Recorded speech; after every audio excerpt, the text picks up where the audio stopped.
Hoo-way!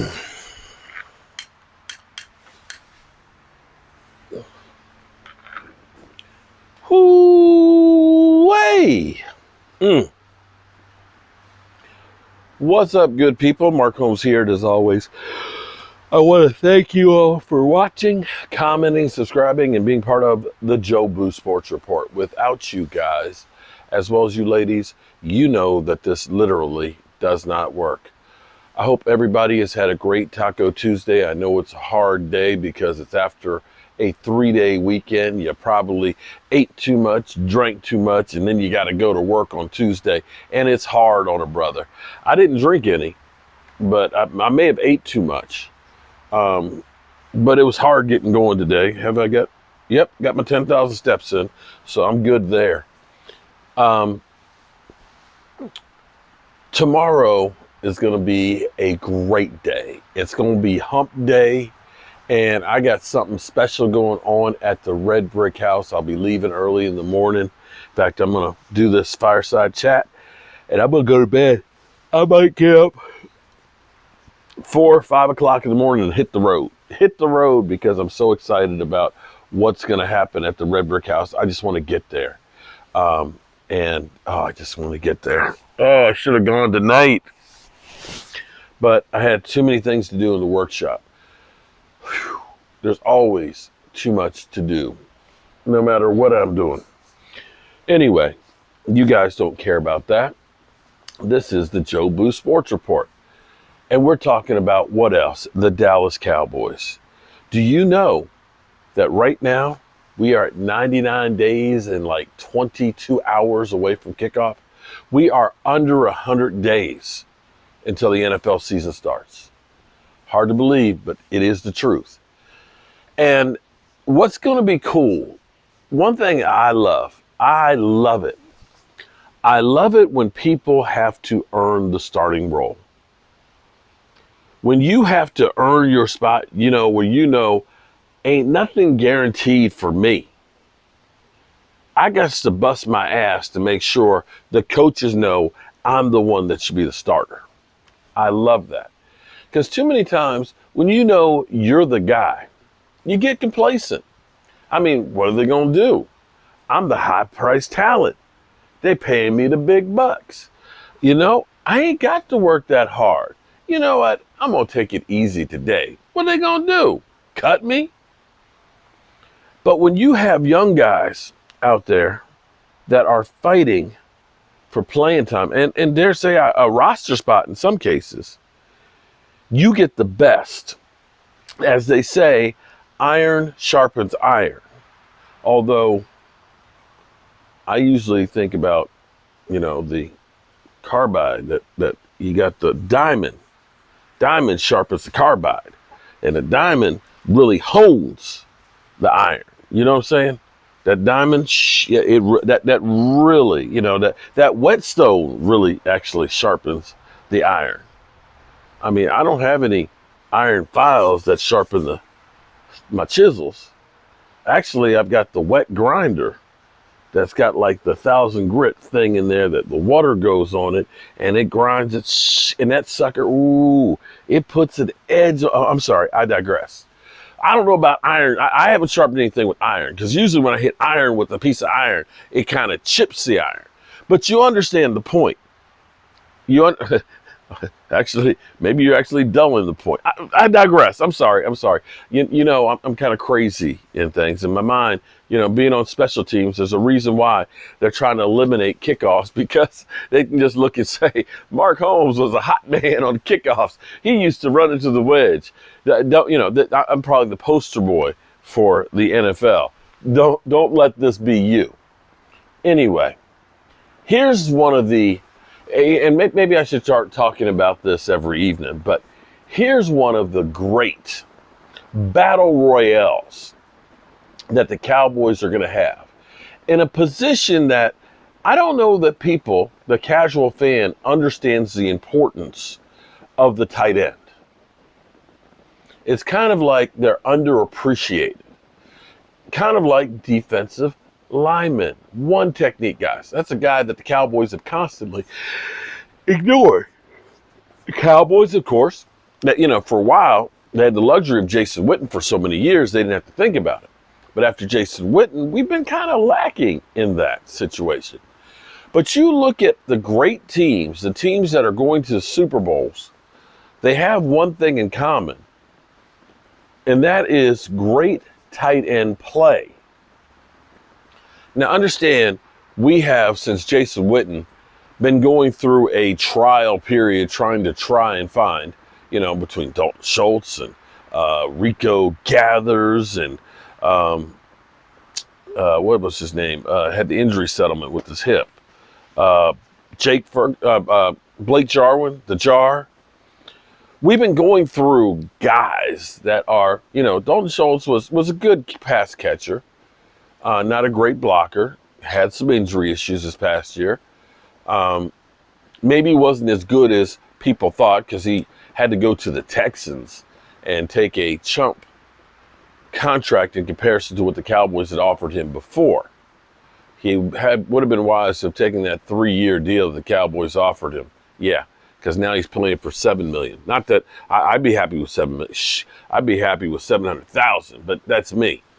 I'm not a professional football player, and I'm old as hell, so I'd take anything. But we have 3 guys. We got Jake Ferguson, who had 174 yards last year in his limited time that he got to play because he was spending time, of course, with Dalton Schultz and also with Peyton Hendershot. And Peyton Hendershot is very, very intriguing because he, of course, was undrafted. And Roz, I don't know what happened with Roz. Roz, I haven't talked to him in a while. Let me send him some text messages to make sure he's okay. Roz comes in and out and things. I love Roz. He's my boy. You better not say anything about Roz. But Roz was talking about Peyton Hendershot in the skill level that he has, that you could think of him as a baby George Kittle. A baby George Kittle, which is high praise. I would love to have a George Kittle. And then we drafted the giant in Schoonmaker. Now, I don't know, and I'm glad that I don't know, and I hope nobody outside of the Dallas Cowboy organization knows for sure exactly what the Cowboys are going to do as far as the offense goes. That would be a good thing, because typically what has happened with the Jason Garrett offense and the Scott Linehan offense and the Kellen Moore offense is, for the most part, everybody knew exactly what we were going to do. You literally have players that said all we had to do was look at the film from last year and they didn't change anything.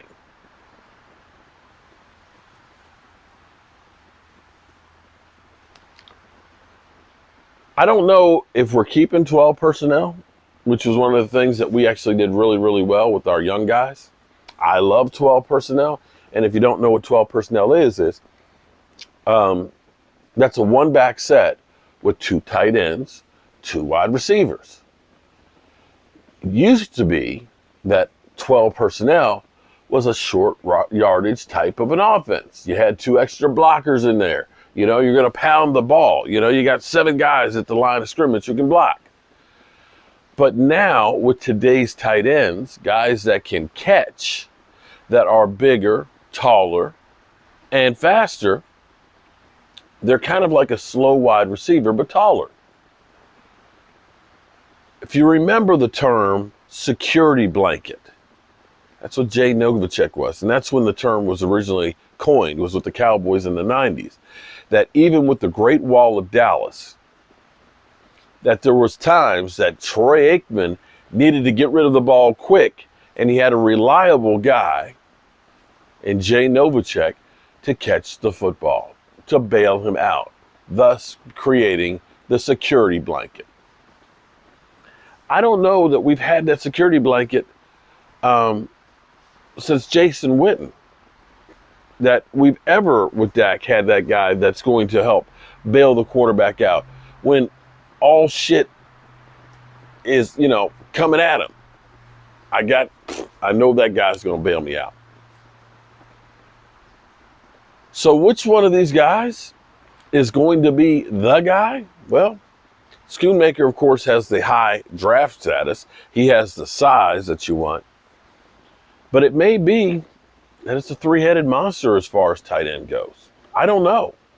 It may be. We do a lot of 12 personnel, and you've got Hendershot and Jake Ferguson interchanging with Schoonmaker. I don't know. But I do know this. It's going to be a great battle to watch during training camp, because all three of those guys are going to be fighting for playing time. And I love that. Whew. I love that. Man. Time seems like it flies so fast. I just got back here Saturday. Tomorrow's already Wednesday, and it's back on the road. Man.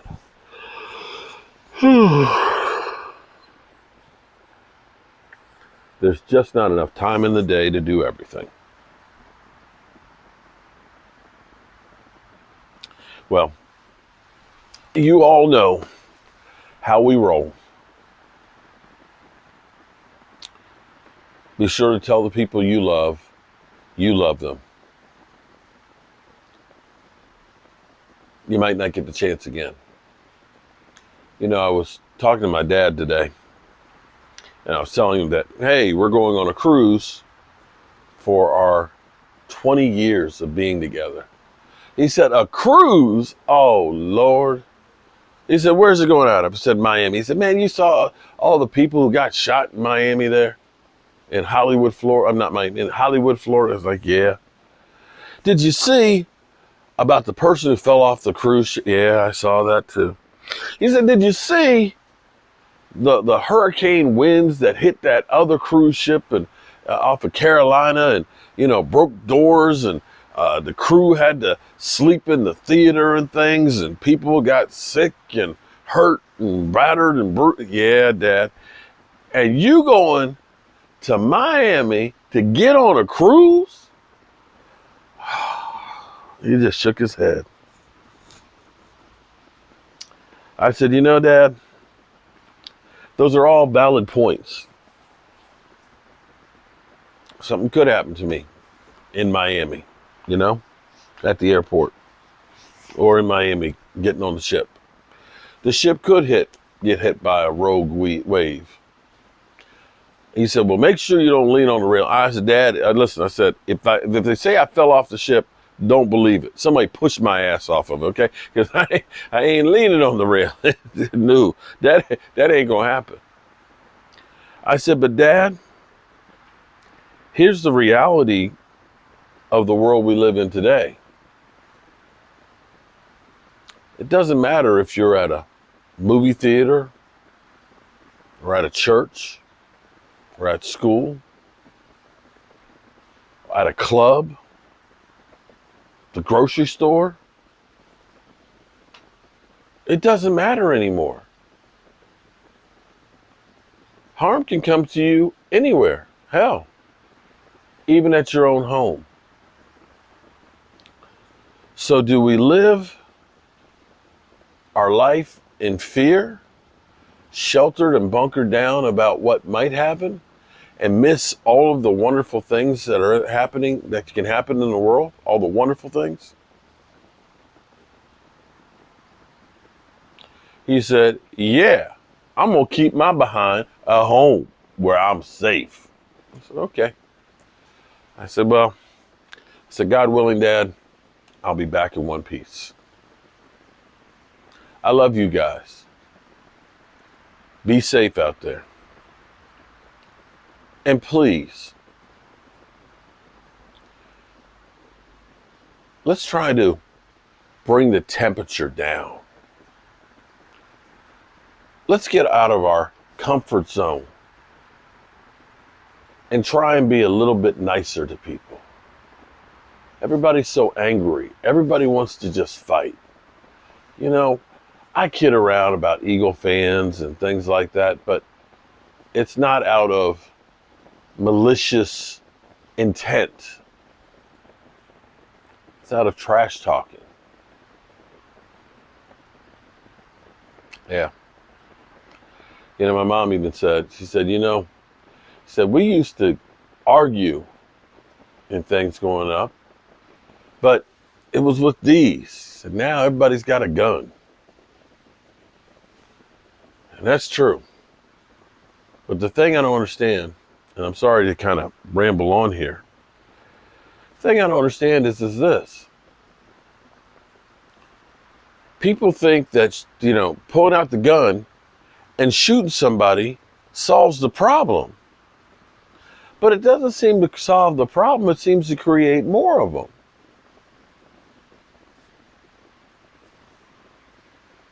Am I wrong? People get pissed off on the road and start shooting at somebody, and then they get arrested. So what did you accomplish? Now, instead of just saying, okay, it's a crazy driver and letting it go, now your ass is in jail.